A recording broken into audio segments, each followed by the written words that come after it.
Hey, what's up, everyone? Hope all is well with everyone. This is episode 5 of the Bluurp Founder Story interview series hosted by myself, Darrell Austin Jr. And today I have the pleasure to have my fellow Bay Area Black techie, Corey Harris, in the building. I usually don't read bios, but I have to give this man justice to read his bio to kind of set the context for what this interview is going to be about. So Corey is a North Carolina native. Shout out to Tar Heel Nation. Moved to the Bay Area after sending a cold email to Yelp's HR department and landed a job offer just before finding a place to stay. Previously, he founded Blockchain, which is a blockchain consultancy, Blink Textbooks, which is a cheap textbook finder, and he also co-founded Tech Trap House, a monthly celebration geared towards attracting Black and Latinx people into tech. He has worked at Twilio, Yelp, and Verizon Wireless throughout his sales and technology career. In 2020, he founded Trapview, which is a career coach matching app that is building an inclusive tech pipeline for Black and Latinx students attending community colleges as well as HBCUs. Without further ado, welcome, Mr. Harris, man. Glad to have you on the podcast. You definitely did a lot of things, and we're looking forward to hearing about your journey today. So for those of you that don't, so for those of us that don't know who you are, tell us a little bit about who you are. Yeah. First and foremost, man, thanks for that super warm intro, man. I appreciate it. But yeah, and it's really great what you're doing. I think me and you have talked about this before, and even a lot of the stuff I've done, particularly with Tech Trap House, Yep. it has been geared around like how technology is so great, but let's actually help our communities get involved into it, and help them secure this bag, Yep. like other communities are. But yeah, so just to give you, kind of give you more background on myself. Yep. So I was originally born in Brooklyn, New York. And my mother didn't want me and my older brother to grow up in Brooklyn around that Right. time. It was the heart of the crack epidemic. Yep. So we moved down south. Ended up moving to a city called Goldsboro, North Carolina. And I pretty much grew up there. I was there from up from like 20 years old, I guess, from like almost like 4 years old to 20 years old. Growing up in a small town, you're not really exposed to as many opportunities and stuff. But the cool thing about growing up in a small town is that I think that it helps you develop better personable skills, right? Yep. Because, especially in the South, it's like, yes, ma'am, no, ma'am. Yep. Everybody knows everybody. But at a certain point, if you want to branch out, you must leave your nest, right? So when I was 18, a big or a major life-changing moment for me was when my late brother passed.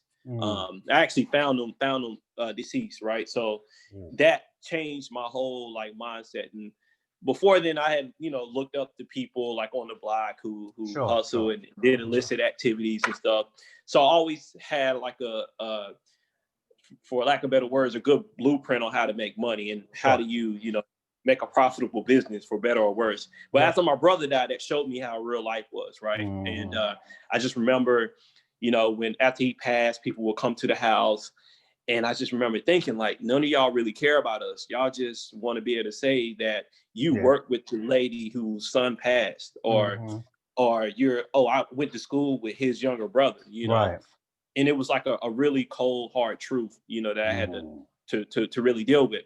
So I go from being a baby boy, to being the man of the house, literally, right? So I know not only now, I'm was really from it. And it's funny, I'm 33 now. I was 18 then, and a few years ago, I'm like, wow, I'm just kind of realizing that it took all that time to not necessarily get over it, but kind of move past it, right? So I ended up graduating, and I didn't take the SAT, so I went to a community college, Wayne Community College, where I really cut my teeth. And when I was there, I was doing a lot of I had started doing volunteer work and getting involved in student organizations and stuff, and just kind of became fun. I was like, cool, this is cool. And my second year at community college, I had made up my mind that I wanted to go to UNC Chapel Hill. Yeah. I was like, that's where I want to go. Actually, the reason why I wanted to go is because Jordan played there.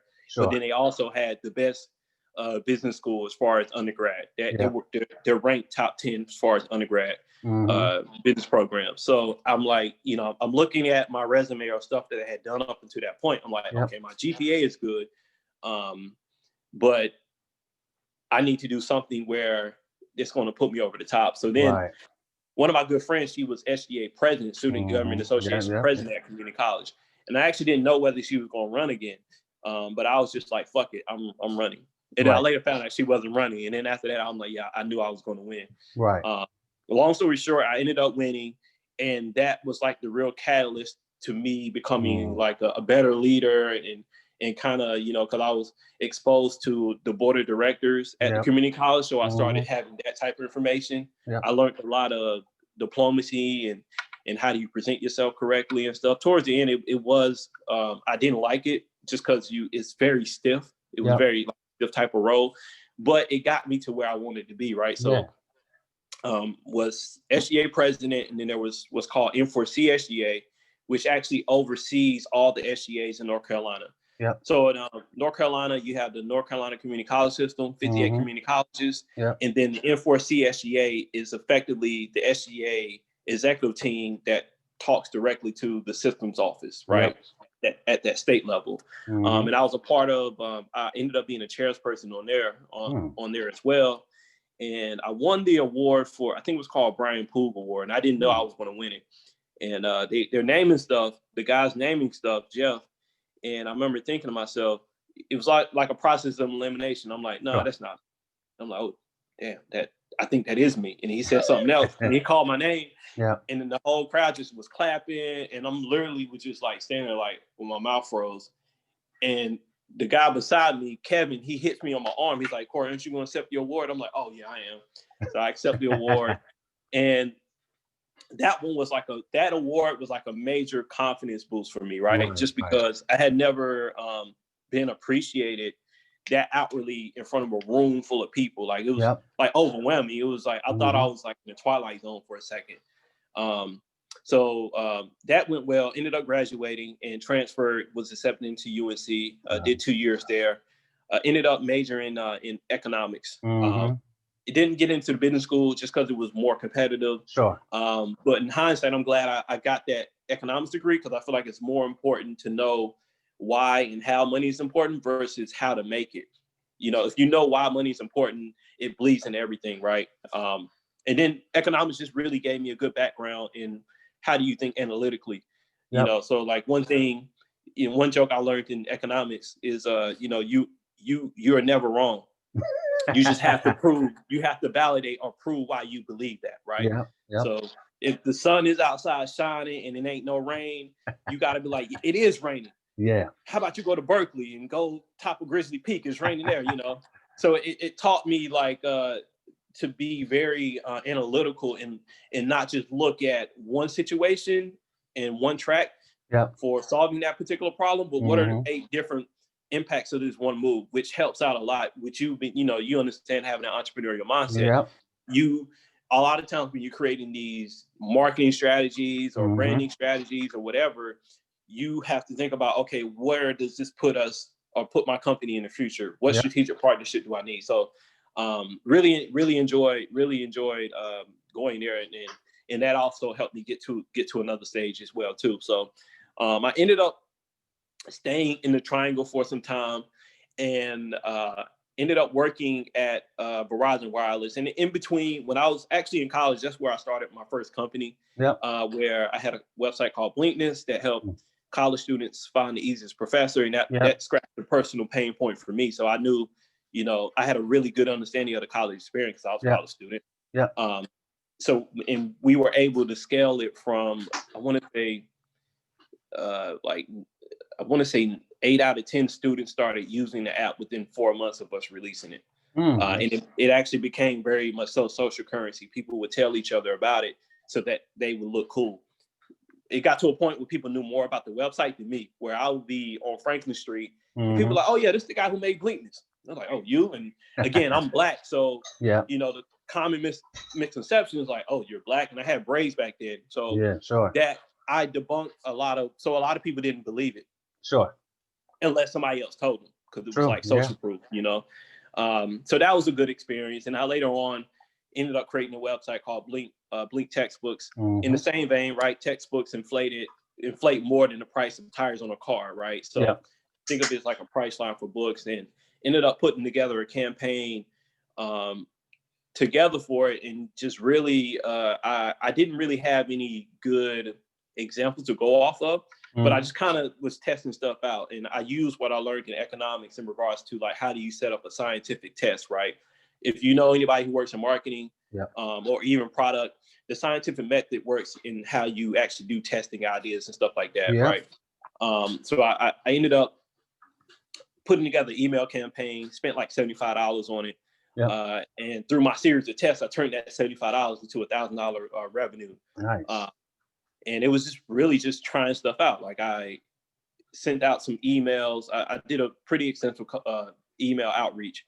And one of the tests I did, I mentioned Harrison Barnes in it, who was an athlete at UNC at the time. And a couple students emailed was like, hey, stop that. You're going to get him kicked out of school. And I'm like, it's cool stuff you learning as you go. And obviously I didn't get sued, and, blinkness wasn't that much of a factor for it. Right. But I learned during that test that people care more about sports than their courses. But I ended up, one of my test campaigns, I targeted college students based on their major and class standing. So I said, hey, I see that you're a psych major. You can come here to buy your psych one-on-one books at over 85% off or something like that. And that campaign had the biggest conversion rate. So out of those tests, I said, great, this one is a clear winner, right? The one that was mentioned, Harrison Barnes, that had a higher open rate because it was more catchy, but it was very much so very clickbaity, right? And that's why the conversion rate was so horrible. So once I saw like the numbers from my small test, I'm like, all right, I'm dumping all the rest of the money I have into this one, targeting students based on their major in class standing. And that I learned a lot there. And it's funny because I didn't really know what I was doing. Right. But I just was like, well, you got to test it out, So I just kind of looked and took what I was taught, particularly in economics statistics class. So I was doing that, ended up working at just various different startups in Durham. I worked at a company called Shoebox doing sales. Did quite well there. Ended up leaving, and it got to a point where I got really frustrated with my career in North Carolina. So one of the things I didn't realize until I left was like how the divide between or the wealth divide or the opportunity divide between Blacks and even Latinos at a certain extent are, like, particularly, and it's more pronounced, I feel like, in areas in the South, right? So, back home, you're not really going to hear someone call you out your name, call you the N-word. Right. But if you look at a lot of these tech companies, when you look at just companies, period, who are in the higher ups, who have the highest earning potential, they're usually not us in those roles. So I got really frustrated with not being able to get into the roles that I wanted to get into. And it was like, my mom and people told me, like, go to college. I did that. And I'm like, I still can't get the job I want. And then the straw that actually broke the camel's back was when I interviewed at a company. I can't think of the name off the bat, and I told him, I said, hey, this is a marketing role I'm interested in. Just to let you know, I don't have exactly what you're looking for, but if you want to talk, let's talk, because I'm the type, I don't like to waste time, and I don't like filling applications, I like to get to know beforehand, or the yes beforehand. And they're like, no, that's cool, we'll interview you, blah, blah, blah. So I interviewed, and then the feedback was, oh, you don't have enough strategy experience. And it's just like, I thought I told you that, So then the VP of the department, who I had a previous relationship to, he's the one that told me to apply to it. And then we ended up meeting, and then he's like, I guess it's like checking in. Yeah. And that's right after I had got accepted to Yelp. That's when I had just got the offer and stuff. Oh yeah, and, don't share that story. Yeah, that's coming up in the next one. Yeah. So so we're talking, and I'm like, yeah, man, I'm moving to the Bay. Because at that point I was just very frustrated. And I'm like, I've already told you I went to UNC. I got an economic degree. I've done everything people told me to do, and I can't get into tech. Like, that's crazy. Right, like, right. You know? So so he's like, hey man, he's like, actually, I can interview you again. We can go right across the train tracks. It was like a train tracks in Durham over there. It sounds crazy, but if you're in Durham, you know. Yeah. And it was almost like he felt like he'd lost like his opportunity. He was like, man, it's cost a lot there to move. And it was sort of sounding like he was trying to sway me to stay. And I'm like, I'm already accepted the offer. Yeah. But I didn't tell him I already accepted the offer. I was trying to see what he wanted to do. But I knew in the back of my mind, I didn't want to chase that again. But yeah, I know I kind of skipped over. I worked at Verizon. Doing in-store sales, which was really hard. But I learned a lot there. I really became a lot more, I developed a stronger emotional intelligence, particularly in a professional setting. Because where I worked, in particular Verizon store, it was in between Durham and Chapel Hill, which is a high concentration of people with PhDs, degrees. And I don't know what it is, but people with more degrees and stuff, there's a very strong sense of entitlement. Right. So I had a lot of them come through, but then I would also have people from just different socioeconomic backgrounds. So being flexible and talking to different people, did well there. But then again, I wasn't working in tech, so I left.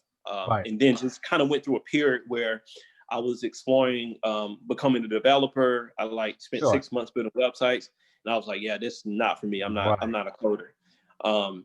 And then that's when I actually applied. The name of the company was Azure. That was the name of the company that I ended up applying to, but didn't get accepted into. But yeah, so that's kind of like the backstory of what led me to the Bay. Yeah. Nah, that's awesome, man. So, this guy was born in Brooklyn, moved to Goldsboro, went to Chapel Hill, was kind of an entrepreneur, hacker. And, this guy scrapped his way, to create his opportunities and to build his own experience. And he didn't let his past obstacles get in the way, man. And, it's not about where you start, it's how you finish. And it's not about where you're from, but where you're at. That's awesome, man, that you kind of hustled your way to do that, man. You was definitely a very focused college student, because when I was in college, I wasn't thinking about, doing A/B testing and email marketing. I mean, I know you went to school a little later than me, so we didn't have those options or whatever. But now that's awesome that you kind of kept with it. So now, I want you to kind of tell us about your magical cold call from North Carolina that helped you to move to Silicon Valley, and walk us through that journey. Yeah. So a year before I ended up leaving North Carolina, one of my good friends, I actually co-founded my first company with him. He's like, hey man, I got a couch waiting for you. And I'm like, at that time I was making really good money at Verizon. I wasn't really happy, but I was like, I'm making money. I had a girlfriend at the time, and I was like, I don't really want to rock the boat. But then I left, and then at that 6 months, I had saved up a bunch of money and pretty much like kind of blew past it, trying to find myself, just paying for my cost of living, right? Yeah, and sure. I was trying to learn how to code and all that good stuff. So I had a trip planned for, I think, 10 days to come to the Bay Area. Yeah, I had a trip that I was already pre-planned. And I remember my manager was like, well, you can't take over 7 days. And I was like, yeah, I'm definitely going to leave this place. I knew then, and ended up leaving them, right? So I vacationed there. And in the beginning, it was supposed to be a vacation. But when I went there, again, I was in a different stage of my life. I'm like, I'm kind of low. I need to figure out, this is like a test. I need to figure out if I can like get a job. Like it'd be cool if I can get a job in like 10 days. So before I even went or even flew out, Wayne Sutton had just started Tech Inclusion. And he had moved to the Bay Area probably about 3 years before I did, three or two or whatever. I'm like, great. I'm like, I know this guy. Okay, cool. And I met him right before he went on CNN for the Silicon Valley special he did. So we knew of each other. Like I walked up to him and said, "Hey, what's up, Social Wayne?" And he's like, "Don't call me that." I'm like, "That's on your website, shit." So he had this conference going on, and my friend Zab was like, "Hey, Corey, you should just reach out to Black people." And I'm like, "Huh?" He's like, "I reach out to a bunch of Indians or Muslims, and they always reply back to me." I'm like, "Duh, your name, you know." So that's where I got the initial idea from. And then also too, one of my friends read a book about that was something else. But so that's where I got the original idea, when he was like, I hit up random Indians and Muslims and they always reply back to me, right? So I'm like, if something works in a different area, it's a good chance it could work in it's very transferable. So one thing I did, I said, okay, great, that's cool. I'm like, tech inclusion. I'm like, all these people here are so gung-ho and really about D&I, they should be willing to help a brother out. Right. So I ended up just guessing people's emails. Sure. So usually people have the same or similar name and conviction, right? So usually it's first name dot last name at twitter.com, or maybe it's C Harris at twitter.com. So I just was guessing people's different emails. Some people I found, some emails I found. And back then, this is there weren't any email scrapers that were out unless you created them on your own. Now there's a bunch of email scraping tools where you can just pull emails from people's LinkedIn page, which I love, I use. So I get all these emails, and then I write up a simple two sentence email. And again, I didn't really know what I was doing, but it was just like, I'm gonna keep it simple. I know these people are very busy, and I like it. It's kind of, when I think about it now, it's kind of like really, it's weird to say I was like kind of ahead of what I was doing. I didn't really know. So I just wrote like a simple 2-sentence email. Where it was like, "Hey, my name's Corey. I'm an experienced tech professional looking for advice to get into tech. Would you be available to speak further?" Right. So quick sentence about myself, and then always end it with a question. Right. You always got to end it with an ask or whatever. Right.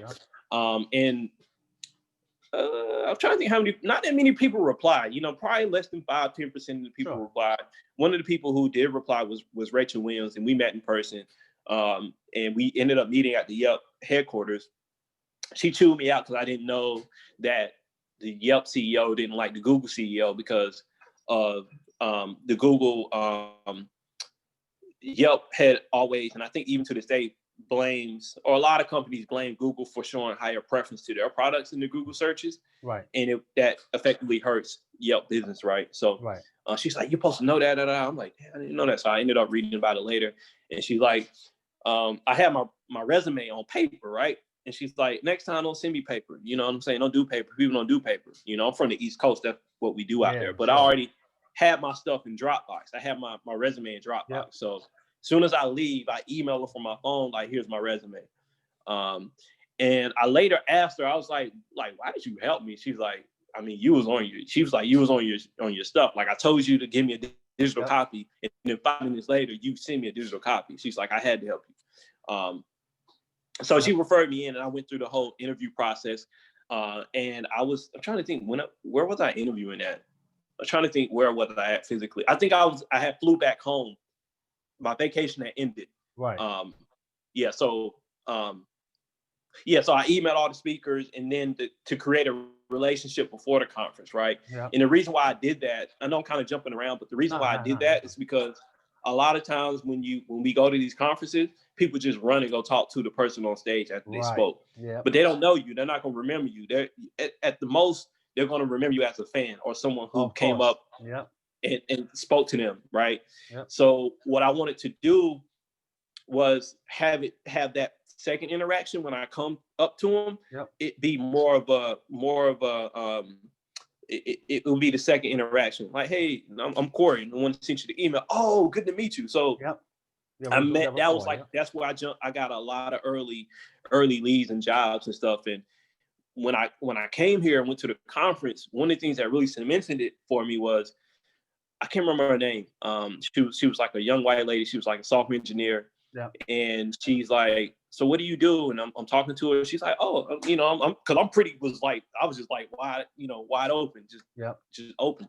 And I told her, I was looking to move to the Bay, looking for a job. She's like, oh, send me information. I'll refer you. And I'm like, huh? Because I had never had that. Back home, I've known people for like 3-5 years in a professional setting, but they had never opened up their network to me truly. Like I had a few people who did, but it wasn't really happening like that. So when I went to the Bay and went to the tech conclusion, I'm like, these people don't even know me. They're willing to refer me. I'm like, yeah. And that cemented to me. I was like, yeah, I'm not coming back. I'm coming back. Yeah. I'm coming back. Yeah. And so I ended up meeting with a few people. I keep in contact. I don't think the only one I probably keep in contact with is Rachel. But there are probably some other ones that, that I have that I'm not thinking of. But yeah, so I interviewed at Yelp, and it was pretty much like, hey, because I was working a different job. I had pulled up a different job when I went back home because I had gotten so low on money. And I was driving to my second job site. It was basically the company I worked for. Basically, Samsung, I believe, hired this company to have reps kind of reinforce that strategic partnerships, right? Mm-hmm. So Samsung has phones in these stores. We would go out and just make sure the sales reps had all their information available to them, like a sales enablement function, like a cheap.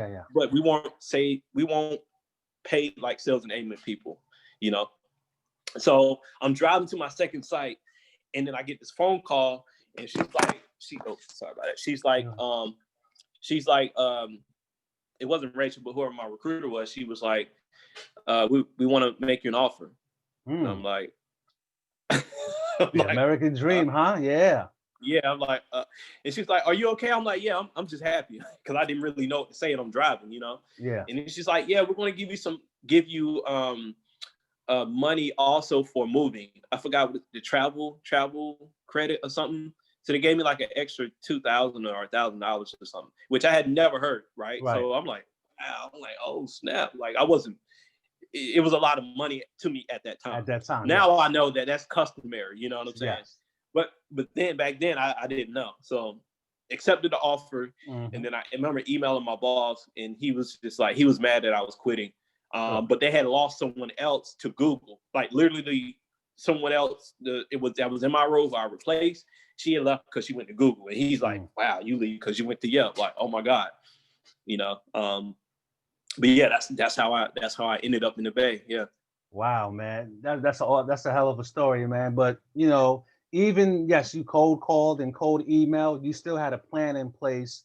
So if plan A didn't work out, you had B and C and D ready. Reaching out to the speakers and building that rapport. So you still did your homework before you just sent the email and packed up and move out here. Which folks need to understand that you got to do still some type of strategic analysis to understand where you are and where you're trying to get to. So that's why I wanted you to share that journey, because I think sometimes when folks hear, hey, cold email and got a job, there's a lot of other layers and steps in between that get people to that process, to that the end of that prize. So no, I'm glad you got to share that, man. And yes, and the Bay Area is very open.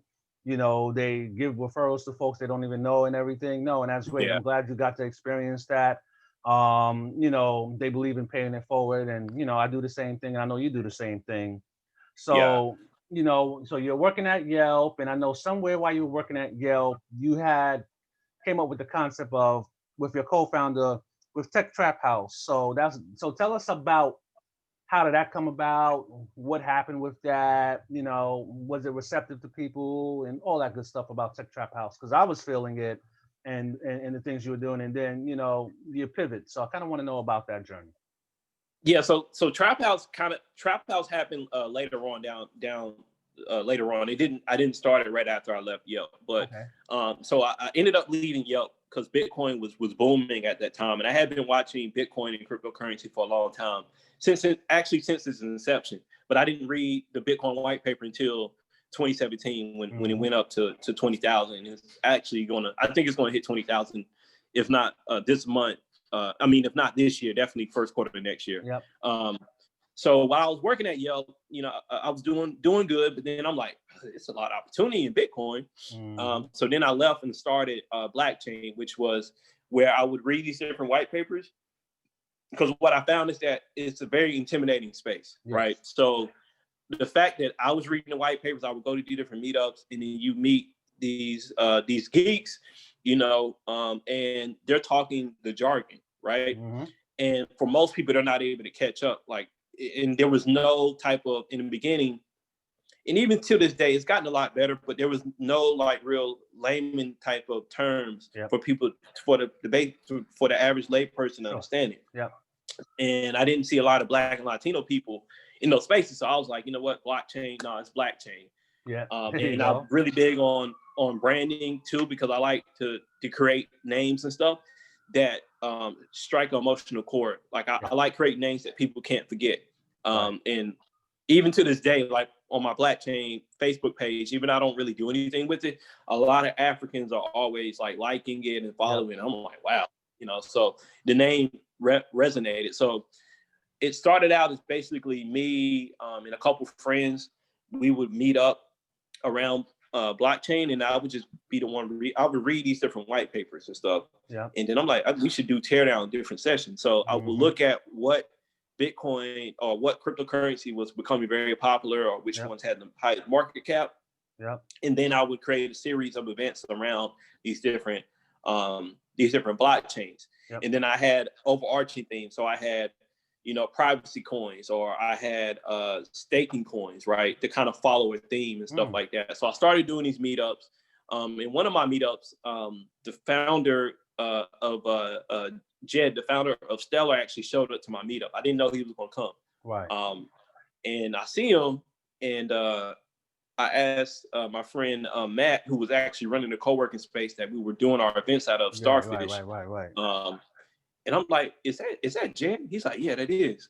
And it was just like crazy. So, and I presented, I knew, and I got to a point where I would hear the backstory of why these different blockchains would be created, which was different from what you read online. Like a lot of these blockchains weren't really created out of their disdain per se of government. It was more of like ulterior motives, like, you know, lining their own pockets, or there was disagreements with the founder and blah, blah, blah, right? So being able to peel back that layer, you know, was really cool. And then I started doing consulting around Bitcoin and blockchain from there. That's where I ended up doing leads and stuff.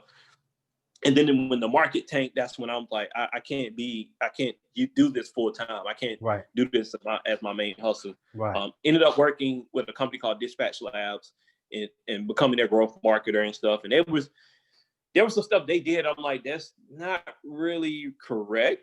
Right. But I'm gonna let y'all know, but that's not really correct. Cause I really had my pulse to the street, because I was in Telegram. I was leading these meetups. People respected me because they saw I had did so many.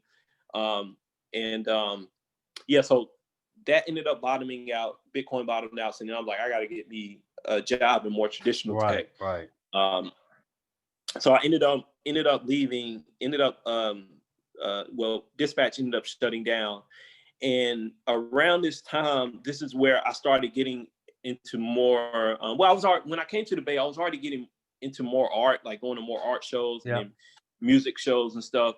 And I ended up meeting just a lot of artists, like random artists and stuff. And one of my friends, he was doing an event called, I forgot the name of it, but it was like, he basically wanted to, he was an artist. He was a rapper from the Bay. I think he was Somalian, I believe, Somalian, Ethiopian.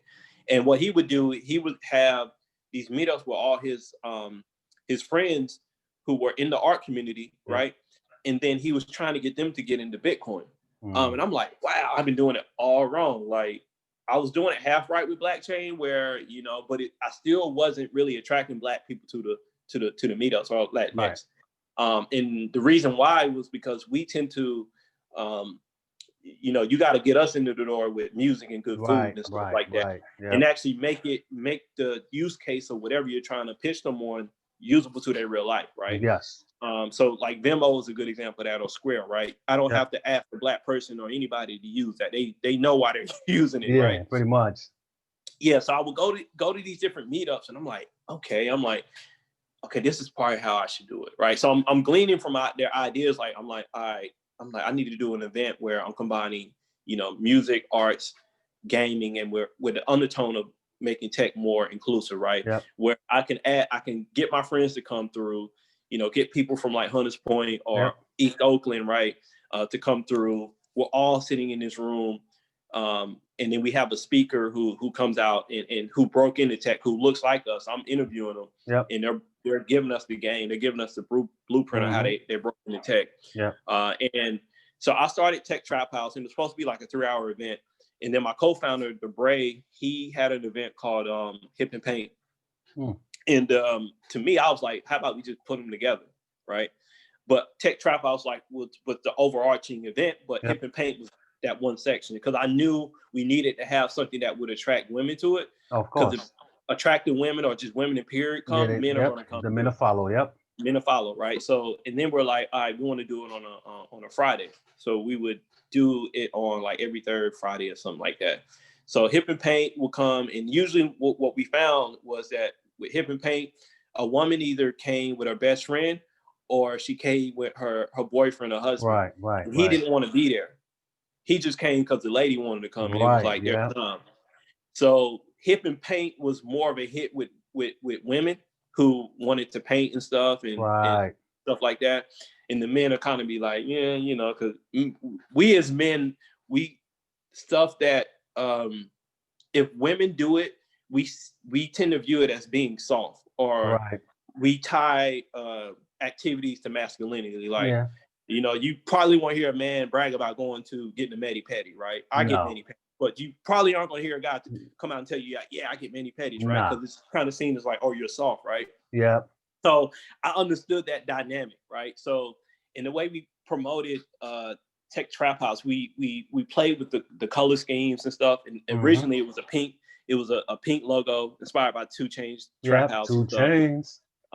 And women love pink, so we initially did that, but then we switched to saying, okay, let's just do a black and white like logo. And then we had a lot of details in the Eventbrite, and we would show pictures, and we made sure in the pictures to actually show more women versus men. Because men are gonna come either way. But women not always. And if women are at your event, it's automatically going to be a good move. Like women usually don't cause no drama. Men is a different story. So the Hip and Paint started from it would be from 6 to 9.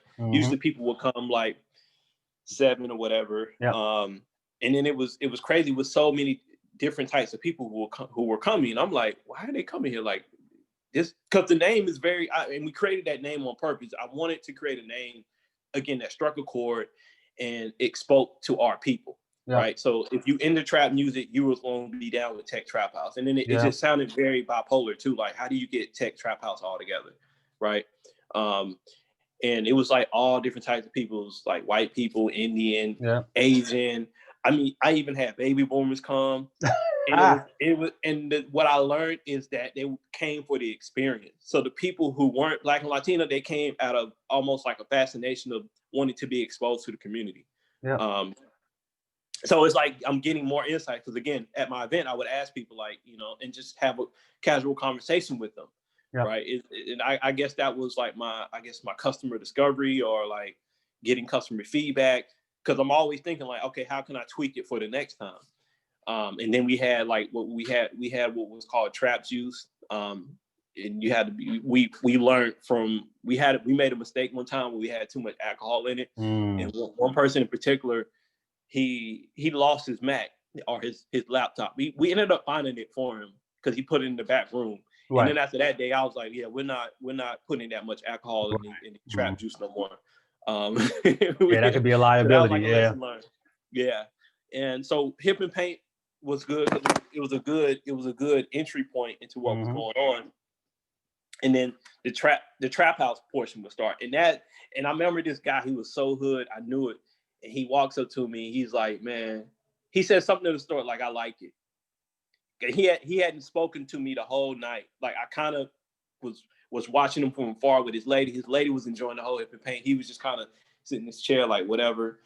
And with Tech Trap House, that portion of the event, which was 3 hours, after the painting session we would do a fireside chat. So I interviewed one of my friends' ex. She works at Google. She lives in LA now. Another friend of mine named Shamika, Shamika Abraham. I interviewed her. Yep. I reached out cold to her on LinkedIn because I was like, a Black woman doing cybersecurity. I'm like, I gotta have her at Trap.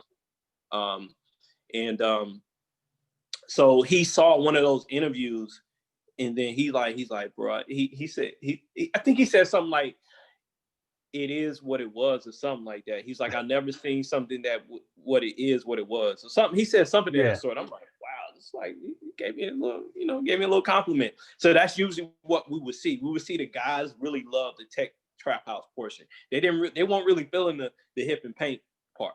Right. Sure. Yeah, but if they lady came, they came.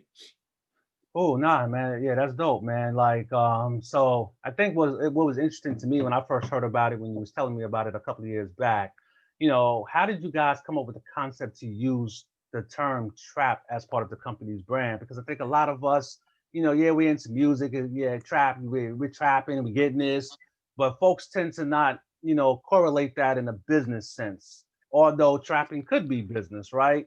So what made you guys make the bold move to use that as part of a branding strategy to make it Trap House? So when I moved here to the Bay and then just started learning the history of like the Black Panthers and stuff, and just learning more about like Black history, and again, I'm in tech, but then I would come to Oakland every week, and then because my whole thing was I'm from Goldsboro. Half the city is Black. I'm used to being around predominantly Black people. And I just saw the level of consciousness that was around us, right? And what I found is that a lot of people who work in nonprofit, social sector, right, they tend to believe that since they're doing good, that they should be supported, right? Or that people should, go to their event or donate to them. Mm-hmm. If it's not cool, people don't care, right? If you look at the most successful companies, Apple, right? It's cool to have an iPhone. Like people won't date you because you have an iPhone. Like I know you heard a joke, like he's stupid because he got an Android, right? Yeah. And I understood that, like wow, like if they understood like how to actually properly position themselves, then they would have more people around them, right? So it was just for me going to different events, and then also to Nancy, Nancy. Yeah, Nancy D. Yeah. Yeah, Haitian. Yep. And she did an event too. She was doing some event. She does it once a year. Yeah, she the didn't bonfire. Do it. Yep. The bonfires, and that kind of inspired me too. And it's like out here in the Bay, which I haven't really seen in other places, where when we celebrate our culture, it's actually more appreciated out here. It's not really the case back at home. I agree with you. So when I was coming up with the Tech Trap House, I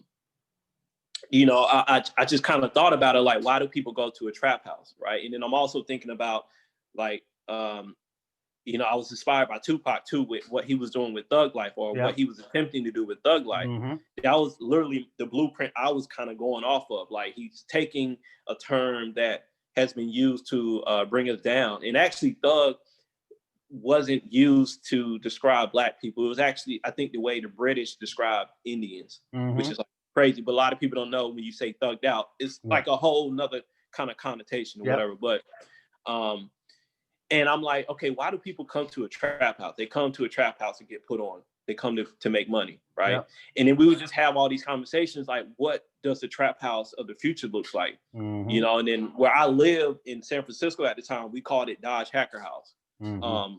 And that kind of went into it too, like where it was like a 24/7, incubator. Yep. We would just kind of talk about literally everything, politics, technology, come up with ideas.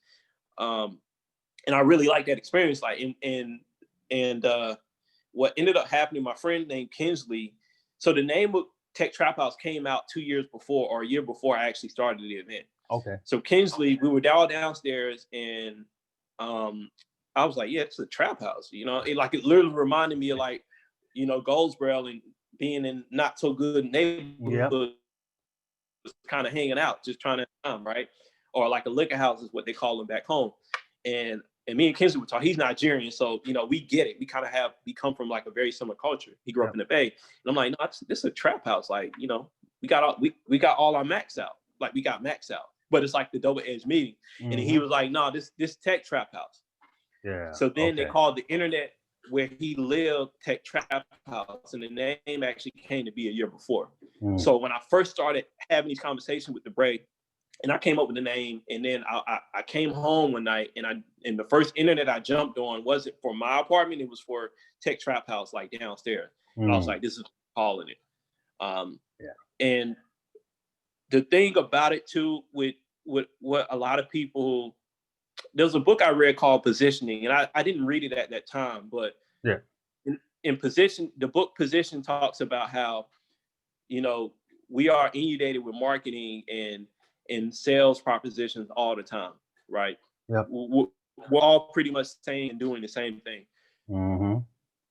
And in his book, he basically has a bunch of case studies. He talked about how do you stand out, right? How do you stand out? One of my favorite case studies in that book, he talked about how Hertz increased their sales by 10% by stating the obvious. And that was like one of his rules. He's like, yeah, we're not in their ad. If you look up kind of Google Hertz most famous advertising or ad, it says, we know we're not number one, but we're number two and we work harder. Or something to that extent. And people like really love that. And that was one of his rules, stating the obvious, right?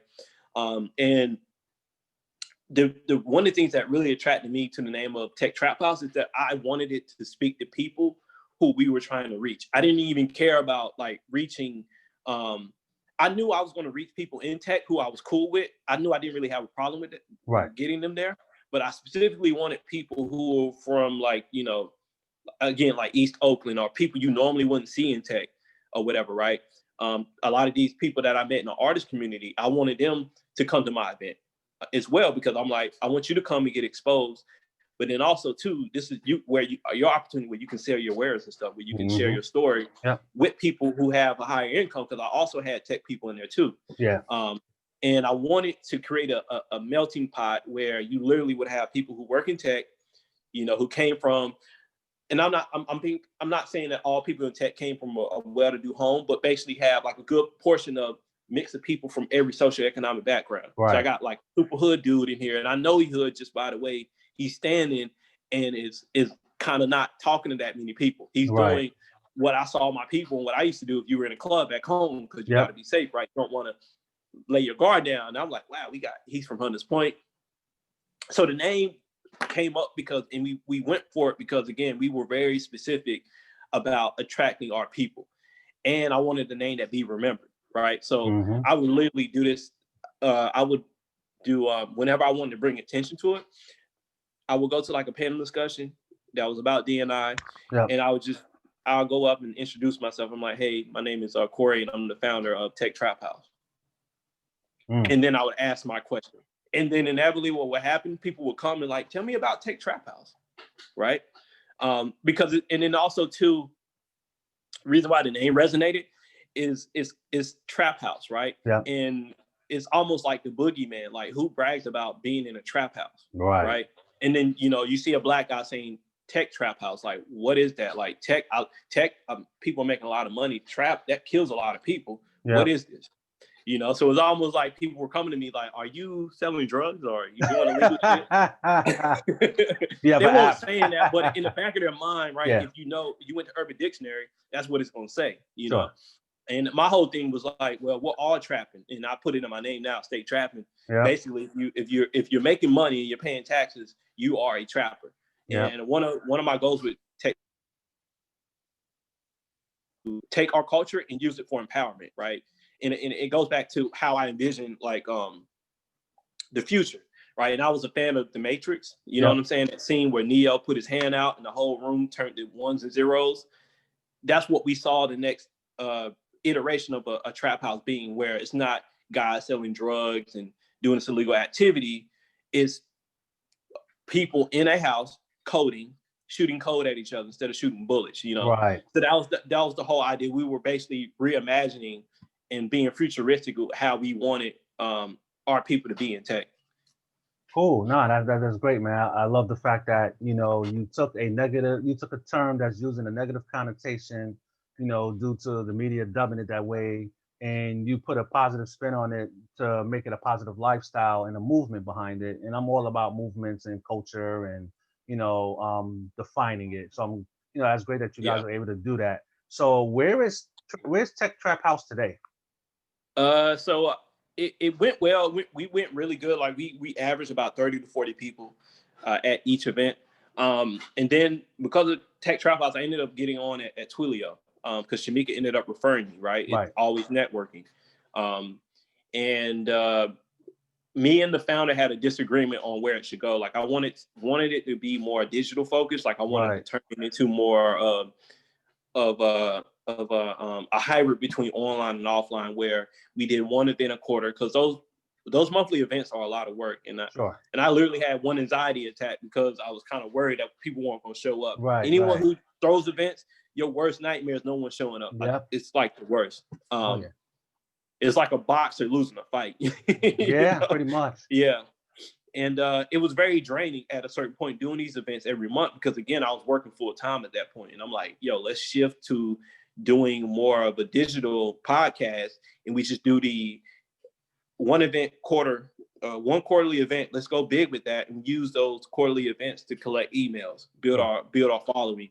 And then that also would make more people come, because they will look on the calendar and say, okay, it's not happening every month. It's happening once a quarter. So I got to make sure I come. Yeah. So me and the founder had a disagreement on where we should take it. And I pretty much decided to walk away, because I'm like, it's cool. I just walk away. Didn't really want to walk away, but it was the better of the lesser of two evils, right? Yeah. And then COVID ended up happening, which we could have never predicted. And COVID was already kind of happening in November, as we know now, November 2019. So I walked away from it in February, and then March, that's when the national shutdowns happened, and that actually killed Tech Trap House. Yeah, I mean, unfortunately, COVID, stopped a lot of traction with a lot of things, especially in-person, experiences. And it sounded like you had to do what's best for your life and your immediate next move. So, it sounded like it was a good concept and it really could have went far, but things happen. So with that being said, you're working on something new called Trapview. So I want you to tell us a little bit about Trapview and what inspired you to create Trapview. Yeah, so Trapview, again, the name, what I'm saying, I'm a really big fan of trap, and the things that I make now, my methodology or ideology around starting companies is around creating stuff that's socially impactful. Like I want to make money like a lot of people, what I'm saying? I want to hit that home run, but I want to create something that's positive for the community. Right. So when I was at Twilio, they had there's a tradition at Twilio where you have to, in order to get a red coat, you have to build an application on top of their stack with their product. So while I was there, I'm like, I'm gonna get this coat. And this is I had the initial idea for Trapview was supposed to be a marketing tool for Tech Trap House, right? So if you ever, like, I'm a big fan of just kind of studying what greats do. And I think it was Michelin Tires, I believe. I think it was Michelin Tires in Europe. They created a traveler's guide for people traveling, and it helped them sell more tires, right? So my idea with it was actually called the Tech Trap House interview prep line or something like that. Right. So the idea is that people would text this number, we'll get their name and email address, but then we'll be able to pair them with someone who can help level them up for their interview. But we also are getting people to join our email list and stuff like that, right? Cool. So that was like with the initial idea, and I built it on Twilio. So I ended up building like a rough MVP, and I was initially going to continue working on it, but work got like really very crazy, so I stopped working on it. Got really crazy, so I stopped working on it. So I built that MVP. That's how I got my red coat. And then when the George Floyd situation happened, I just saw an opportunity where I'm like, well, it's like a chance in a lifetime. I'm seeing, and I had never really seen this at a tech company before, where there's like open discussions about like Black oppression and stuff, and white acknowledgement of the wrongs that their ancestors did. And then you see not only whites, but also other cultures kind of paying homage to us and saying how they should be helpful. And I'm like, wow, this is like, if there's going to be a time for me to do it, I need to do it. I need to do it now. And then that's when I started working on it more when I was at Twilio and stuff. And And when I was at Twilio, I had learned a lot about communications, right? So Twilio is a communication API. Uber and Lyft use it to send text messages to their drivers and riders, right? So I learned a lot about that, how I forgot I think it's the FTC. I really got an MBA in how companies are using it across all industries, like using SMS and stuff and creating omni-channel campaigns. And one of the things that I learned there that really stuck with me to this day is that if you are a company, you are an organization, you're a bank or whatever, if you're selling something, if you want your customer to spend more money with you, communicate with them on the channel they prefer.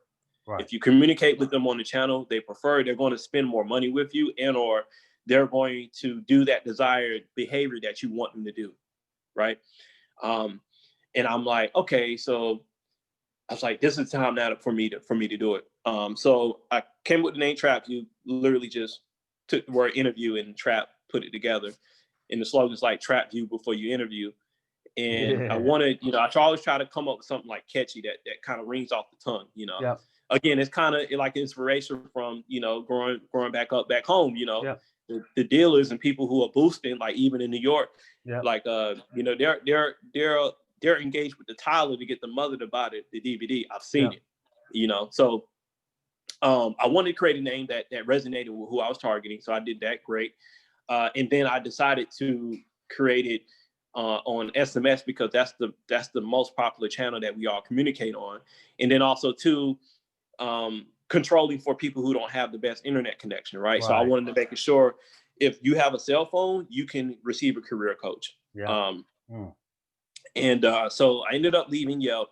And then, while my job search, I'm still job hunting, looking for a full-time job. And ended up still working on it, ended up getting 100 career coaches signed up for it. Nice. Just cold calling a whole bunch of career coaches across. I even have one in the UK. I have like one or two in Canada. Most of them are in the US across all types of roles: sales, product, engineering, people, operations, HR, like kind of like a mixed bag, which I wanted to do on purpose because going back to where I came from, I went to a community college. And had I not went to UNC Chapel Hill, me and you wouldn't be having this conversation. Right, exactly. Wouldn't have started my first tech company. And what I saw happening when the COVID shutdowns happened, people who worked in hospitality or industries that are driven by person-to-person interaction, they are losing their jobs. And when I was at Wayne, I had a fast food job. I had a couple fast food jobs. Sure. And a lot of community college students have fast food jobs. Mm-hmm. Well, they weren't working as much because, again, all these places shut down. And so then I just was like, wow, like this is like a huge need. And then, I started seeing these different companies saying they wanted to become more inclusive, that they wanted to hire more people of color. I'm like, okay, so they're saying this. And I'm like, I'm just kind of gauging, looking at the environment. I'm like, this is the time for me to do it. It's going to be now. And that's like where the idea came from. It literally was me kind of looking back like, wow, like that would have happened in 2008, it would have crushed my career. You know what I'm saying? Like it would have crushed it. So I see Trapview as a way to bridge that gap because most tech companies don't recruit from community colleges unless they're like super big. But most community colleges are under 3,500. I think it's like 3,500 students. I need to check. But most community colleges are small. And most tech companies don't recruit from HBCUs as well. They're starting to now. Sure. Largely because of what Apple's doing, but there's not like an all-out consistent planning around recruiting like it is to Harvard and Stanford, an example, right? And then obviously most people that are doing well in tech, and when I say well, making a lot of money, they're from like Stanford and Harvard. So it ends up being like, oh, you went to Stanford? I love people from Stanford because I went there. Oh, you went to MIT? Right? And people from community colleges aren't getting into those funnels. No, they're not. Right? And so my Trapview is a way to circumvent that, where, we're giving tech companies the ability to actually be a part of the solution, where their employees can come on and say, okay, we'll be a career coach for a community college student. And the community college student, what they're getting is that, when you look at career coaching, it's normally like, I think they normally charge like $75 an hour or something like that. which most people can't afford. Right. And what I wanted to do was basically make that a non-factor. So it's like they pay a low fee, like a low. I'm still working on the business model behind it, but it's like a $10 fee, right? Where it's no barrier. The fee is just there to make sure that student is serious about their career and valuing their career coach's time. So they'll get 3 coaches. They're basically, so let me back up. So there's a phone number. That student will answer a series of questions like, what is your major? What do you like to do for fun? If money wasn't a factor for you, like what would you do for free or something like that, right? Just ask them career-oriented questions. And then based on that information they provide, we find career coaches with them to help them either with hard skills, soft skills, or just kind of planning out how they should get into that specific role, right? So if someone showed interest in product, then we would pair them with like a VP of product or a group product manager and stuff like that. Someone interested in the sales, then we'll pair them with someone VP of sales, right? And through those interactions, they'll meet with their coaches once a month for an hour or whatever, 30 minutes an hour. And then the career coaches will be able to provide feedback on that student to the platform. Like, hey, we think Daryl's ready to interview for product roles.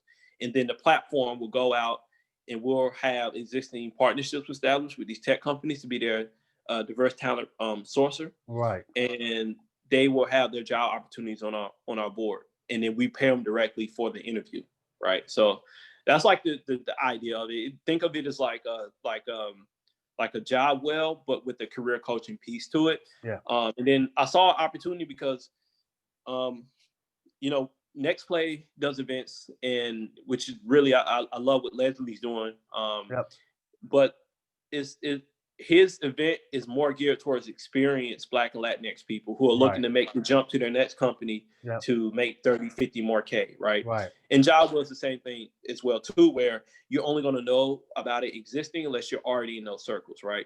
We're going deeper down the funnel where we're getting people who don't even know how to take that first step. Right. Don't even know and how then to eventually, get in. Exactly. And then eventually they're going to get to the next play level or the job where, like me and you are like the target persona of Next Play. Yeah. Right. And they just started a coaching program. Yep. I hope it does well. But yeah, so that's where I saw the opportunity where there's like a gap. Like there's not really companies really targeting that piece of the puzzle. Nah, this is a solution. I wish that was around when I was starting out in my career or when the Great Recession happened in 2008, because I had to do so much heavy lifting and so much research and so much reading and pulling myself up by the bootstraps, like they like to say, to get to this point. And you have a product, that's going to make that beginning funnel a lot more easier for them to get onboarded, get acclimated, and be prepared to be competitive to get these jobs. So like, I see a lot of opportunity for you to scale this. So my next immediate question is going to be, do you have any test schools right now working with the platform? Not right now. I'm talking to different community colleges. The one of the things I've learned is that like I'm probably going to have more success with the smaller ones in the beginning, because they're like over 10, 15,000. Then they have bigger budgets and they'll probably have a quote unquote career coach or career counseling function there. But again, we all know that if these community colleges are if our educational systems were doing good as they should, then you should see more Black and Latinx people in tech. But a lot of them kind of know that they have a problem with that. So some of the pushback, and they haven't really told me this, but it's also been like, well, if we use your app, we already have career coaches. You're making us like we're not doing our job, which is not necessarily the case. Is that we are targeting Black and Latinx people who want to get into tech. Right. Your career counselors may not be the best to tell them what Google wants to hear for a product role, because that's just very specific knowledge, right? Unless you worked at Google or you've been a PM, you're not really going to know, right? So I'm still working on getting past that, and I think it eventually worked. I think I'll eventually get some partnerships, but I'm not solely relying on the community colleges. I actually want to build out my own process for targeting for targeting students. It's just that it's easier to do it through strategic partnerships. But I'm still in the beginning stages. I even had a talk with Grace Hopper, Yep. and they actually want to be a part of our beta trial. So Nice. That definitely helps. But yeah, I'm still kind of like in beginning stages, and like I'm juggling between again, like my main focus is like getting a job, but then I'm also working on this just because with COVID going on, and this is my advice for like all entrepreneurs: spend your time on what's going to bring you money today. Right. Because your dream a lot of times will cost you more now than it will in the future. That's right.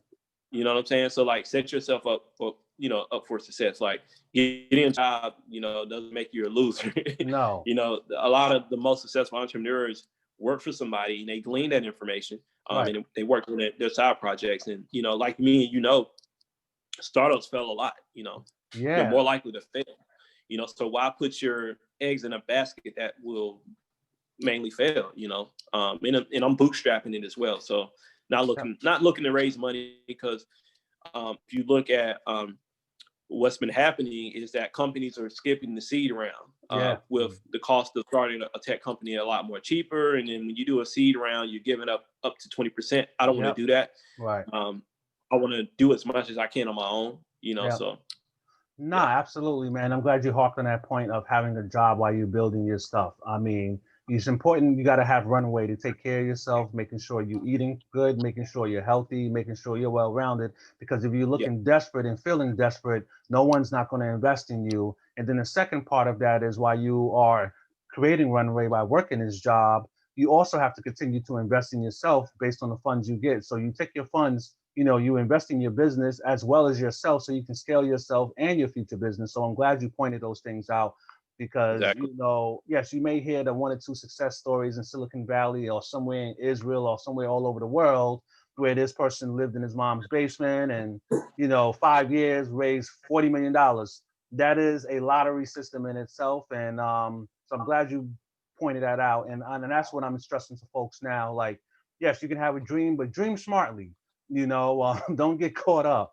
So I'm glad you brought that up. So and then to add to that too, I can't remember this article, but it's like I've seen a lot of entrepreneurs say like I started from the bottom, right? But it's like you didn't really start from the bottom. Right. Like most of these, if you look at most of these successful entrepreneurs, they didn't necessarily start from the bottom, especially in tech. No. They were able to take that risk and not have a job because they had a well-to-do family taking care of them. Like Mark Zuckerberg is a great example of that. Yep. Like his dad was a dentist. Yep. Dentists make really good money. So there's a lot of things that aren't being spoken about. So like. Yeah, like it's like most of these, like I just don't like when I hear people say I started from the bottom, and I'm like, no, you didn't. I mean, let's call it what it is. And I have said this in other interviews and talking to other people. The setup for us is different than it is for other cultures. Let's just put that out there. The game is different. For us, the way they're able to raise money and stay at home and not work, that stuff don't work for us. If it did, we would have already been successful doing that with that model. So it's a little bit different for us, and people need to recognize that. So that I have no problem harping that and putting that out there. So, just those out there listening, the game is not set up for you the same way as it is for other cultures. And it's not about pull yourself up by the bootstrap because you know what? I'm an example of pulling yourself up by the bootstrap and so are you. And just because you do that don't mean, doors are going to open. You have to be strategic. You got to have a game plan. You got to take care of yourself. You got to build the right relationships with the right people. And you got to be plugged in. That's just how it works. And that's not going to change. And to add to that too, I know you want to ask that question, but like make sure your house is in order. So like one thing I've been doing this year is just really like making sure like all my stuff is in order. Because of COVID, a lot of people have died. God bless them, rest in power, but they didn't have their affairs in order. Right. And you're only as strong as your weakest link or the weakest part of your life, right? So like make sure you have your life in order. So like have a life insurance policy, right? For, in case something happens to you, have disability insurance, have health insurance, make sure you're taking care of your mental. If you need to go talk to a therapist, go do that. Absolutely. I am a big proponent of therapy, and I just wanted to co-sign that, man. I go to a therapist myself, and I have no problem saying this. My wife dragged me to the therapist 3 years ago, and you know what? That was one of the best dragging I ever experienced. And I look forward to my appointments every month with my therapist because he's gotten me to where I am today. So I am a big proponent of therapy. Yeah, that's dope. Yeah. So let's shift gears a little bit. Let's continue on this job journey. So for those that are looking for jobs, whether that's in tech or in different industries right now, what are some approaches that people can take right now to get some traction where they can get some interviews? Because right now, everybody's crawling on LinkedIn, going on Indeed, going on Glassdoor. Just a couple of weeks ago, I got an email at my work email from some guy asking me, hey, can you refer me for a product manager job? And I'm laughing to myself like, no, I'm not referring you to a product management job because I don't even know you. Like, how am I going to refer you because you're desperate? I'm just not going to do it. And I think a lot of folks have that sense of desperation right now. Recruiters are not responding. They don't have the proper tools and techniques. So I want you to give us a quick, short mini masterclass on what folks can do right now to get some traction, to get some interviews that can help them get closer to a job. Yeah. So I'll say number one, focus on standing out. And this is something I did unintentionally. I started doing it when I started Black Chain. So I was doing my meetups. I would do these presentations, put them on Prezi. And then I also blogged about cryptocurrency. So I created a blog series called Tokenomics. It was a 4-part series. And someone read it and it was like, man, this should be on Hacker Noon. And it ended up getting in Hacker Noon.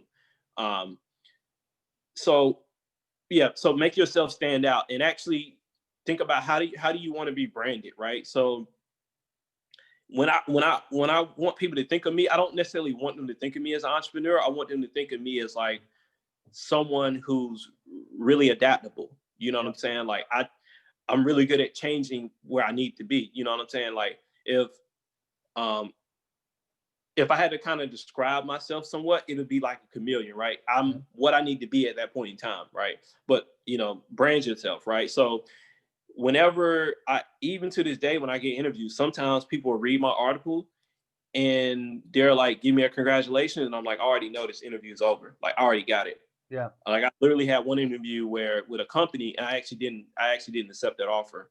The guy's like, hey man, I read your article about tokenomics and we talked about it. And I'm like, I knew then I had won the interview. Yeah. I knew then.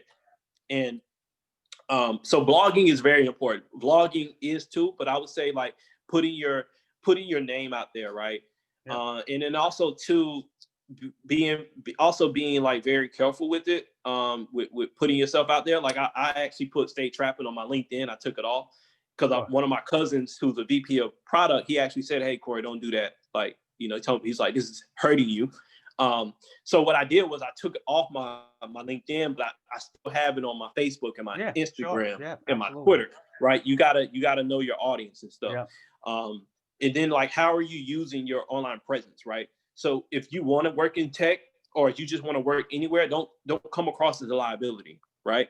So don't post crazy stuff like, I don't know, like you getting drunk or, you getting a lap dance. Like don't post that type of stuff on your social media. Companies look at that. They look at that. So make yourself stand out and make sure you have a consistent theme, right? Like one thing venture capitalists do when people ask them for money, they go on Twitter and see what they talk about. Because whatever a person consistently talks about, that's who they are, you know?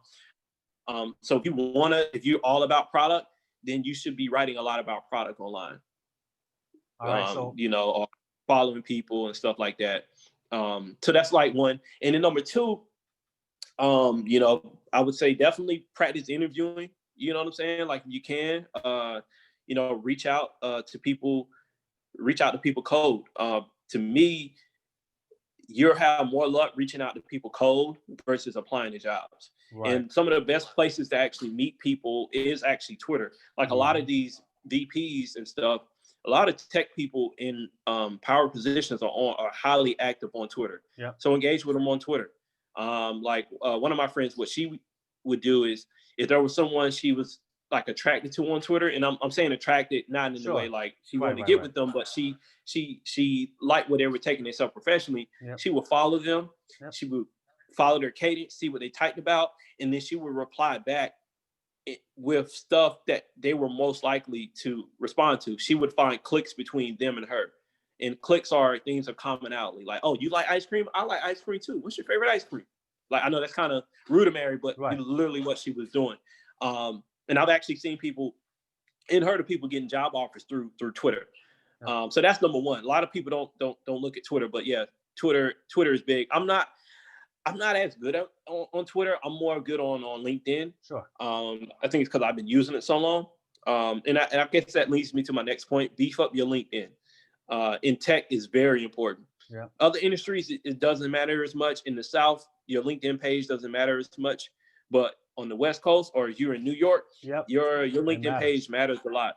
But I also think that's changed though now because of COVID. We're all online. So, and to beef up your LinkedIn, so if you want to be in sales, go look up like 10 people who are doing sales and see what type of words and language and how they position themselves. And then go copy that. Take what you like from it and put that on your page. Right.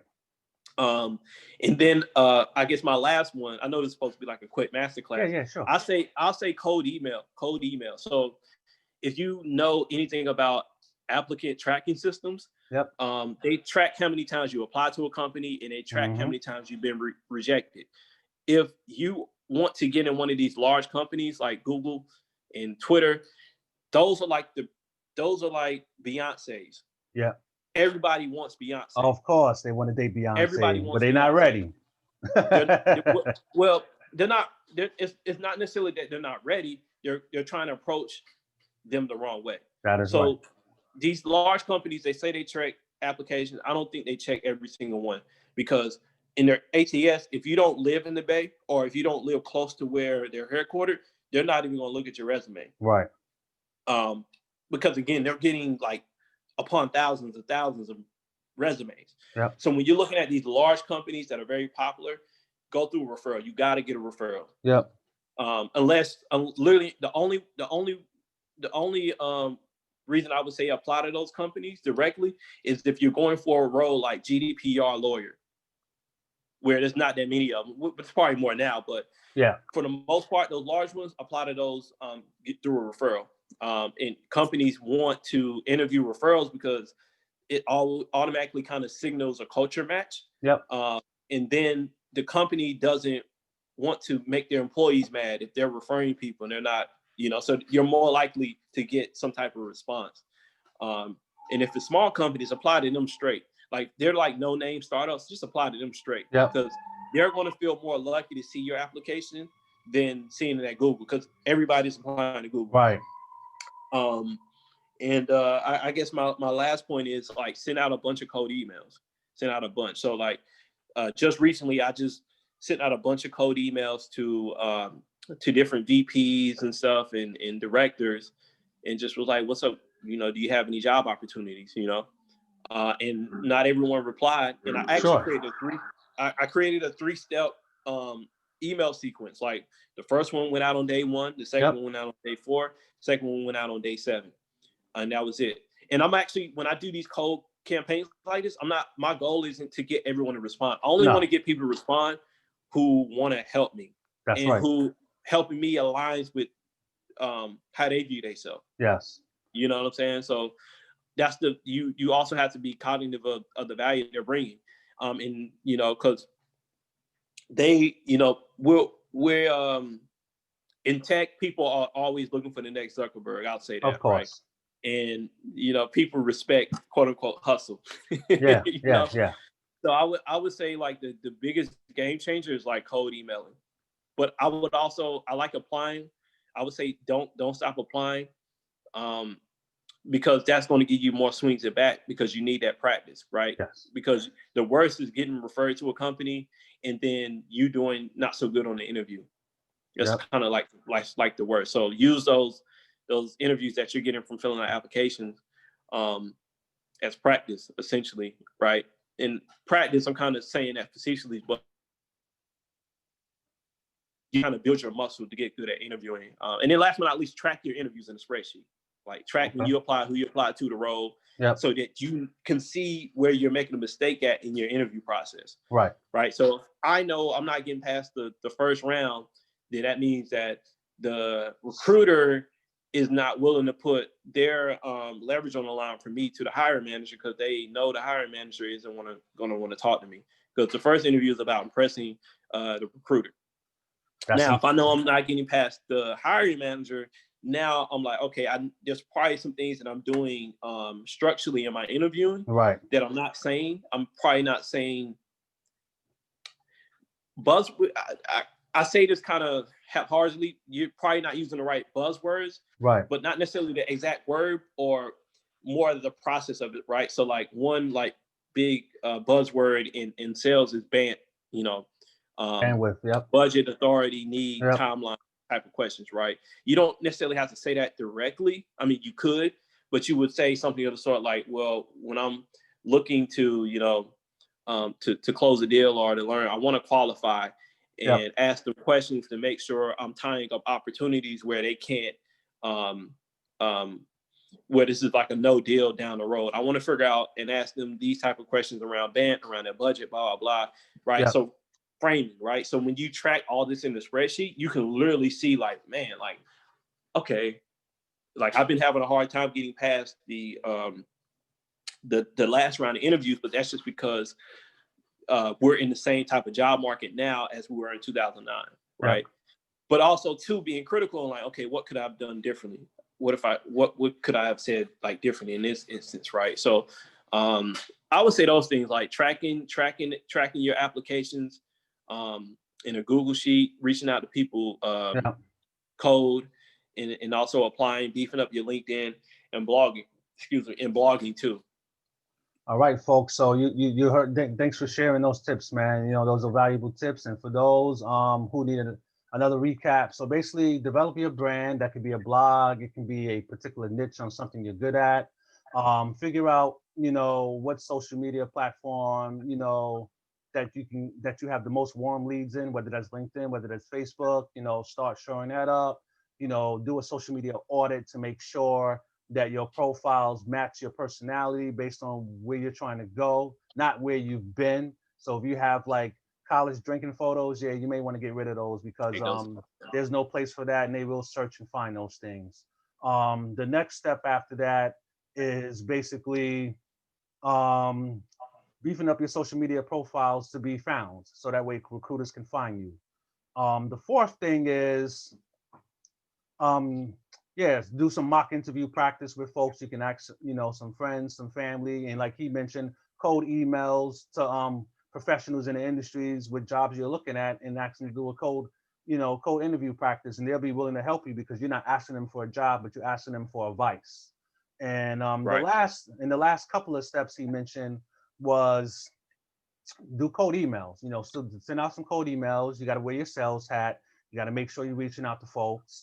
And you got to have, so the more folks you reach out based on your strategy, based on who you're targeting and who you're reaching, you'll have a better conversion rate of responses. But that does not mean copy, write one piece of copy and send it to 100 people. That's not going to work. So you kind of have to customize it based on the companies and the type of roles you're targeting.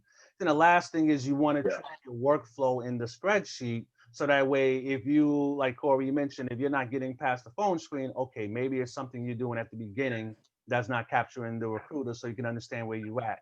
So these are very valuable tips that anybody and any of us in our community can start to get at right now. So I appreciate you sharing that, Corey, and thanks for your mini masterclass. So we just got a few questions left, so I can get you off the hot seat. It's all good.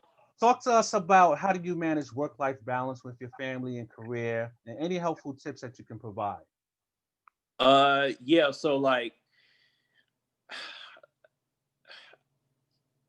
you're only going to be as the stuff you produce is, the fruits of what comes out of you is a product of who you are, right? So if you're unfulfilled in a certain area, whatever you produce is going to be unfulfilled too. It's going to be off, right? So like my thing is I'm very diligent about really carving out time for things that are needed, right? So health health is very important to me. Yes. So like I make sure to take my vitamins every day. Yep. You know, when I wake up in the morning, I try to have that be the first thing I do. You know, work out. Like I ran 3 miles today.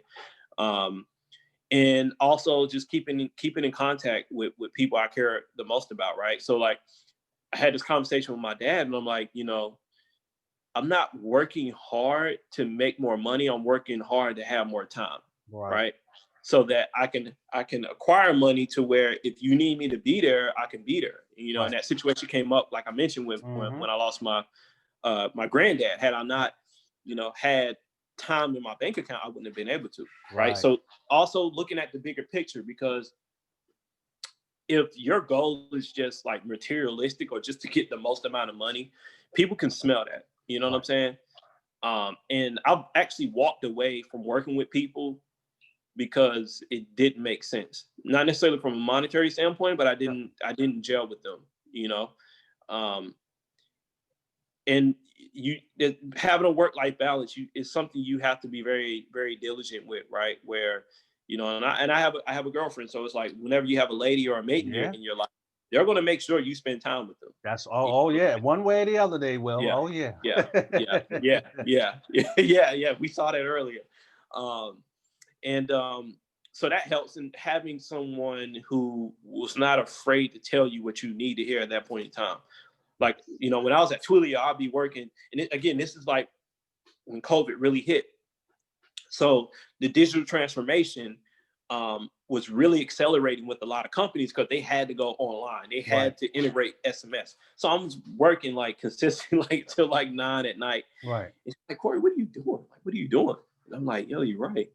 And then something switched to me and said, okay, I'm going to prioritize what I need to do based on its importance or its urgency. And that just kind of cleared out a lot of stuff for me, right? Another thing is I live by my calendar. And if it's not on my calendar, it's not real. Like even when me and my girlfriend playing stuff, she used to laugh at me in the beginning because she's like, that's weird. But if it's not on my calendar, it's not real. Like everything I do, like when I fly out, I mean, it could be my working out. It can be, you know, even journaling. And then also too, I have a journal that I write in every day. So I write down 3 things I'm thankful for. I start my day with that. And because what that does is that sets the tone for the day for me to look at my day or look at my life in abundance versus from a hunger standpoint, right? You have to be in a place of abundance to be successful. That's right. And then the second thing I write is like, I want to be financially self-sufficient by 2024, right? So that's more of like an affirmation of me looking out in the future. So I write that 5 times a day. I write that down like 5 times a day, and that's like burning in my brain about what I need to do to set myself apart. So it's like even now, like I get tested for COVID consistently as a result, because I'm thinking like I want to be financially well off in the future. Well, my health has to be in order. Like I ended up, going to a dermatologist for one skin thing I had. So I literally, that's basically how I do it. Like I see the opportunities for me to make money as supporting what's most important to my life, right?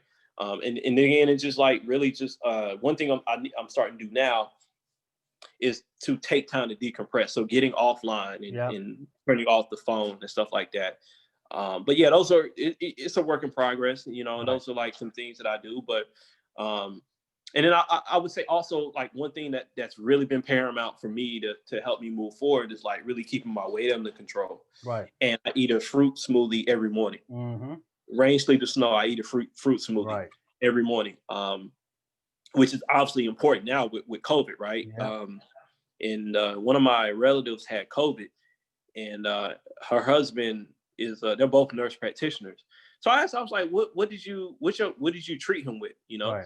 And she named like the fruits that were in my smoothie, and I'm like, yeah, I'm on the right path. So it's a combination of like I put my health paramount before everything, because that kind of, to me, being healthy and spiritual, they're one and the same. Because your mind can only go as far as the body would allow. If the body's distressed, the mind can't go. And I heard it somewhere, your stomach is your mind.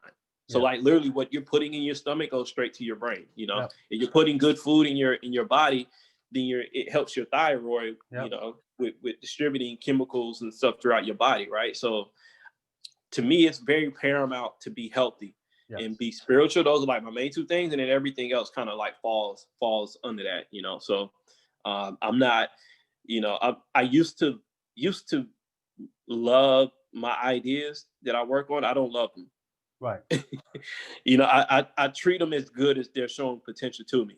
Yep. You know, and in the same way, you know, what I tell people who are working towards a career, like, you know, make sure you take care of yourself, because that company isn't going to take care of you like you can take care of yourself, right? So make sure you value your health. Like, as an example, there was my girlfriend's a travel nurse, and one of her friends' co-workers actually died from COVID. Oh wow! And the nurse ran after someone without properly having the PPE on and mask, and she caught it, you know. And her friend got mad because the hospital didn't really do anything to celebrate her, the lady who lost her life. Wasn't really no real acknowledgement. And you got to think about that, right? Like, I thought about it. I'm like, like, ain't nobody gonna take care of you better than you. Like, these companies will replace us. Like, they don't care about us. They're not emotional. Like, they're making business decisions, you know. So if you're not putting your health, your mental health, your spiritual wealth, like, all that's like most important. All this money you can make, I mean, money is money, you know. It comes and it goes. You know, so that's like some things I do to maintain that work life balance. No, that's important, man. And I think there's been a big shift with us being more responsible with our work-life balance since the Great Recession happened back in '08, because before then there was this 60, 70-year model where you stay at a company, you do a good job and you're accountable and you have good attendance, you'll get stable raises every year, you have your benefits and you get a gold watch and a pension and you retire. So, for that model, a lot of companies at that time, did kind of take care of their employees. But then once the Great Recession happened and the jobs changed and they got outsourced and they got eliminated, a lot of that burden fell on us. And then in our community, a lot of us were not aware of these work-life balance techniques because, we were so busy fighting for survival. A lot of us in our community, we never really had a chance to really understand the things we're good at, take time out for ourselves. We're always hustling from the one thing to the next, just to stay above water, to keep the lights on, to pay the rent, to eat, and to somewhat live a life through some type of experience. So I think now with the explosion of the internet and, information out there, even myself, up to a certain point, my work-life balance was off. I was all about the money, was not thinking about years down the road, was just thinking about today, because when you see other people who are making money and they're doing good,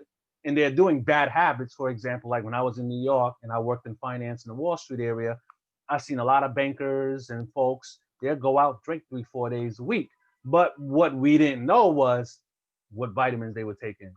They were working out, getting that stuff out their system, doing those type of things. And, so work-life balance is very important. I'm glad you shared, the importance of being healthy, the importance of being organized, and the importance of just taking stock of where you are, because you have to be responsible for yourself. And I think that's something a lot of us are starting to realize now. We have more work to do within our community with that. Me, I've gotten a lot better with it, because I was running myself crazy with Bluurp and the startup when I first came out here. But, and I have to give a lot of credit to my wife dragging me to the therapist because she saw me losing myself. And, don't get me wrong. I was like, y'all don't want to go. I don't want to do that. But, once I went and it's not cool in our community. Yeah, that's a stigma, and that's a conversation for another day. But yeah, work-life balance is very important, and I'm glad you touched on those things. So now, a couple of questions left. For those who have been impacted based on job losses due to COVID and is exploring some entrepreneurial options, what advice do you have for those wanting to pursue this as an option today to create for themselves since jobs are limited? figure out what you're best at, and then figure out how you can monetize it. Like, since for me personally, since leaving Twilio, I've actually taken this time to like really, because previously what people do when they're searching for jobs, they replace having a job with looking for a job. So they're literally doing that from 9 to 5, which depending on your circumstance, that could be good or bad. Right. I've taken this time to, I'm doing my job search, but I'm also working on things that are going to fulfill me outside of my career. Right. So, learning about the stock market, right? Because I'm like, I need to set myself up for the future, right? Like, how can I better invest my Roth IRAs and my traditional Roth IRAs and stuff, right? So I've been, educating myself on the stock market. Like, what is, why are these indexes important? Which one should I follow? When's the best time to buy, sell, whatever, right? To do mutual funds and stuff. And then also learning about real estate as well, right? So I've been using this time as a way of like self-education. And I would say like, a lot of people, there's really no, that's an interesting question you asked me, because there's really no straight path to entrepreneurship. Right. When you look at most stories about entrepreneurs, they didn't actually want to start their own business, right? Like a lot of them, some of them had no other choice. Nobody would give them another shot, so they had no other choice. Right. I can't think of one in it. I'm blanking on his name, but so it's like there can be, just kind of figure it out for poor lack of words. But and one of the things that I would say do is like don't fall too in love with your ideas, because entrepreneurs, we have to be delusional to a certain extent, to get stuff pushed through. And you need data to back that. You got to know your facts, right? If you're pitching it or building the product. But don't fall in love with your idea, because if you fall in love with it, then you're going to be less critical of it. I would fall in love with the idea when it's paying me a salary. If it's not paying me a salary, I can't, I don't love it. Right. I don't, the trash can in my room is more important than that idea, because like seriously, because I think a lot of people want to jump into entrepreneurship because especially after the Facebook story came out, when people saw that movie, people was like, I want to jump in and do it. But you gotta test that idea, So like starting a company is literally an iteration of tests, small tests, test this assumption. And it's very methodical. Being an entrepreneur isn't fun, man. Like when you think about the methodical nature of it, it isn't really fun. So if that's fun to you, you're actually probably an entrepreneur. You know what I'm saying? Like I literally have spent validating ideas. You know what I'm saying? Like pieces of it, like even Trapview, where I'm like, can I get career coaches on the platform? Right. All right, let's validate that. And it took me 2 months to get 100 career coaches on it. And now the next step is I'm trying to test the assumption of, will community colleges want to partner with me, right? So I'm testing that assumption out. Great. Once I get that figured out, then I got to move on to the next, right? But I'm not in love with my idea, because when you're in love with an idea, you're not going to be critical of it. It's like, it's just like, when you first start dating a new person, right? You're not in love with them. You're kind of like trying to figure out if, if they're not a weirdo. And then notice, when the relationship's good, when they start doing stuff that they wouldn't have done on the first date. Right. Exactly. Yeah. Good but at that point you love them, because they've already proven that they're down for you. You know what I'm saying? Same thing with these ideas and stuff. Is that like, as soon as you get an idea, like I'm very critical of my ideas. I'm very critical of it. Because, and here's another thing too, like I don't see it as much, but don't feel like just because you want to be an entrepreneur and that you want to start a company that people are beholden to help you. No, they're not. No, they're not. That is not their obligation. Absolutely. Just because you jumped out the window and started your own company, great, kudos to you. But that doesn't mean that everyone has to help you in your idea. Like those community colleges don't have to help me with my idea. those college students, those Black and Latinx students, they're not beholden to me. They don't have to use my idea. Right. Right. So again, like being an entrepreneur, a lot of it is like knowing when to be emotional and knowing when not to be. And I think that's just professionally too, but in particularly around your idea, right? Like you got to test it out. You got to really test it out.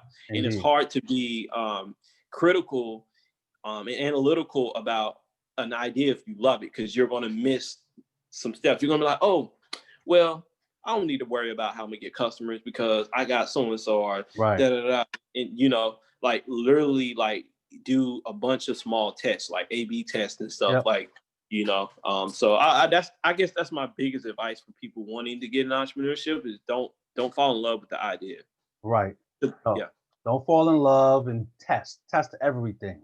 No, that's great facts, man. Great information, great tips.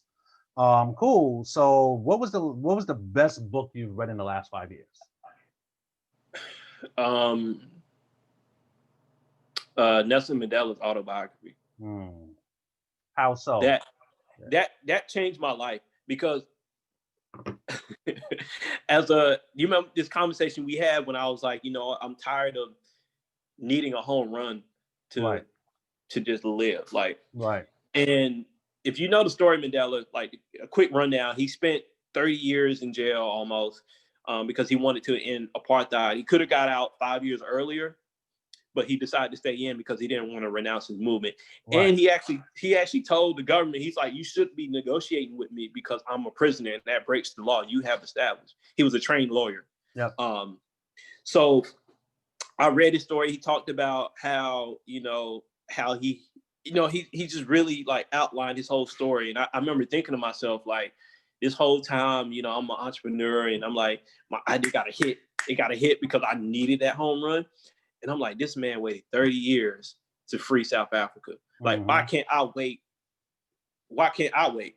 I'm not even working on something of that statue. Yeah. So, and you know, just really, he has a very resilient story. And then, you know, around forgiveness, like he was very chameleon-like. Like when he went to prison, he learned, I forgot the Dutch. I forgot what language they speak, but he mastered their language, and he learned how to communicate with them, which set him up for success in the future. When he did the, you remember when he did the trials where he had people from both sides of the apartheid, people who were punished by it and people who were perpetrators in that system. He had them meet and kind of reconcile, right? And even though he was really brutalized by that system, he found a way to get out of his hate or animosity. Like his whole story, that to me, that really changed my life. Like I was like, man, like it made me a lot more patient. And I'm like, man, this man spent 30 years in jail. He could have. The thing that really got me about Nelson Mandela is that he could have got out, like I said, 10 years. He could have gotten out in the 80s. I can't really remember what year, but things were heating up because a lot of universities in America were the students were protesting because they're like, why are you taking money from this company that's supporting the apartheid? Because there were companies, you know, in the US and stuff. And I was just like, man, this guy spent more time. And you know, just thinking about now, right? Like, how many guys have you heard of where they do a crime and then they snitch on their co-defendant? You know, and they weren't even facing 30 years, you know, or life, you know. And it's just like wow, he really stood for something. But that was like a really game changer for me. That book, some other good books that I read that were probably more technical and relatable to, like, you know, in tech, I would say this book called Contagious.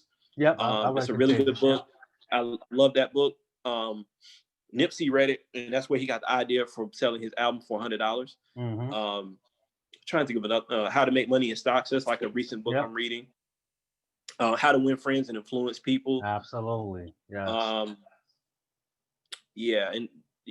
Those are like some books that I can think right off the bat. But Nelson Mandela's book, autobiography, that's by far the most important book in my life. Like that really changed, and it made me more patient, and it made me, you know, because we, you know, we as people, our problems are the biggest problem. Right. Like my problem that I'm having right now is bigger than yours right now, Daryl. Like I don't even care about your problem. Right. And what his book taught me was like, just always, somebody always has it worse for you. Yes. And if he can wait, I can wait. Yeah, pretty much. You know, it helped me step out of myself, especially as an entrepreneur, like saying like, man, this guy waited 30 years to free his people. That really didn't benefit him. You know what I'm saying? No. You know, so it just forced me to put things in perspective. Like that's a real problem, you know? So, yeah. Nah, patience, man. We can all definitely learn how to continue to be patient and you know, and diligent and, you know, and strategize while being patient. No, absolutely. Thanks for sharing those gems with us, man. So, man, when can we expect Trapview in the market, man? When can, you know, our fellow Black and Latinx college students and community colleges across America can start to get on there and figure out their career trajectory and start developing themselves?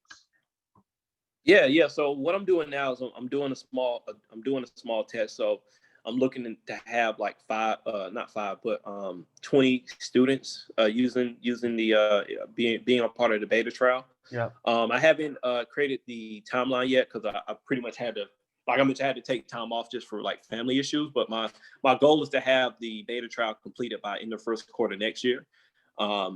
And if you're interested in signing up for the trial and being a part of it, you can go to trapview.co. And then there's like a button in there that you can click to join our email list to be alerted when you want to join. But yeah, I'm literally just, you know, taking it one day at a time, you know, and yeah, so I would say like our you know, my thing is to do the beta trial first, the soft launch before actually kind of doing a full rollout. I mean, that's another mistake people make is that entrepreneurs make is that you're not supposed to just have one launch. You're actually supposed to have like 2 to 3 launches, right? You have the soft launch to you know, to iron out the kinks, and then you have the hard launch once you kind of figured out the immediate kinks. And then there's going to be stuff that breaks that you didn't even anticipate breaking. Of course, right? Yeah. And you know, so yeah, so that's it. If you know you're Black and Latinx and you want to break into tech, you know, go to trapview.co, sign up, and I'll reach out. Again, I'm looking for up to 20 people, you know, who want to be a part of the beta trial. So. All right, folks, you heard it. Trapview.co, man. If you want to test it out, beta test, and work with Corey directly. All right, man. So where can folks find you on social media, man? Tell us your Insta page if you have one, Twitter, website, if you have a Facebook page. Where can folks find and connect with you at? Yeah, so I got my own website, CoreyAHarris.com. You can find me on LinkedIn, Corey Harris. I'm pretty easy to find on LinkedIn. Like I think I'm like the only Black guy. I know one other Corey Harris, but Corey A. Harris on LinkedIn. On Facebook and Instagram, you can just put Corey StayTrappin. Twitter too, Corey StayTrappin. Yeah, so. Cool, man. Well, Mr. Corey Harris, man, it's been a pleasure interviewing you on episode 5 of Bluurp Founder Story Interview, man. You know, I learned a lot about your journey, man. It was very inspiring, you know, especially you cold emailing from, you know, Tobacco Road in North Carolina coming to Silicon Valley. That sounds like a movie in itself. And it sounds like you make 2 movies from Brooklyn to Goldsboro to UNC to Silicon Valley, man. That's a crazy path that most folks never take, man. It sounds like an import-export trip of stuff. So I'm glad to interview you, man. Thanks for sharing your gems on how folks can look for work and how to strategize, as well as, you know, the work-life balance tips, man. You know, this was a great interview, man. I really appreciate you today. You know, thanks again, man. Great to have you. And everyone else, thanks out there. Continue to stay safe and sound and healthy with COVID. Please be diligent. We want to see you back for the next episode and future episodes after that. All right. Till next time, everyone. Peace out.